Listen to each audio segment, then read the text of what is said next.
Because when I first started making money, and it was, my salary or my earnings were published all over the place. I mean, the first year I was like, really? Did I make that much money? Oh my God. It was very difficult for me to figure out where my boundaries were because I'd grown up poor and didn't have anything. So it's easy when you don't have anything and people ask you for money. They say, I need $500. You say, I don't have it because I'm just trying to get my rent paid. It's harder when your multi-million-dollar salary is now in the paper and you get a lot of friends and cousins you didn't have before. So how do you set boundaries for yourself? I was having trouble setting boundaries for myself for even strangers. People would just show up at my door in Chicago and say, Oprah, I left my husband, please help me. And I would, because she knows I have it. So don't try that now, though, okay? Don't try that now. I figured it out.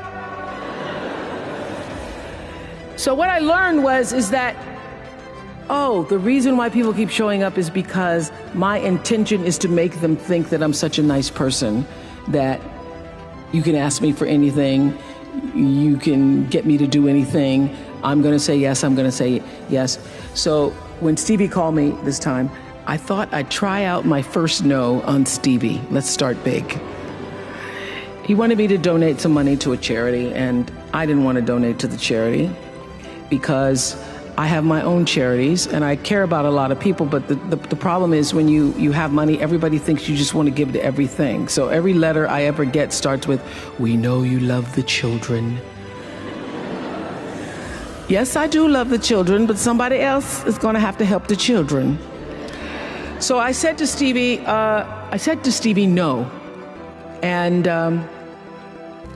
as a person who has that disease to please, I was waiting for him then to say, I will never speak to you again. I will never call you. I will never sing a song for you. And he didn't. He just said, okay. Okay? Okay, it's okay? He said, okay, check you later. And what I learned from that is, many times you will have angst and worry about things and put yourself in a state, like someone said this morning because their phone went off, they were mortified over a phone. I said, really? You will put yourself in a state when the other person really isn't even thinking about you. So learning that I could specifically determine for myself what the boundaries were for me, what I wanted to do, give my money, give my time, give of my service to who I wanted to give it to when I did, that I get to make that decision. And just because you get 100 requests a week doesn't mean you have to try to fulfill all of that. Just because you have all of these demands on your time and on you doesn't mean that you have to say yes. You get to decide because you're the master of your fate, the captain of your soul, as William Ernest Henley said in Invictus. And understanding that really changed the meaning of my life in that I was no longer driven by what other people wanted me to do, but took charge of my own destiny, making choices based upon what do I feel is the next right move for me.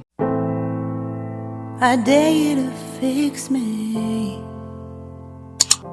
I'm crossing the line again, falling on my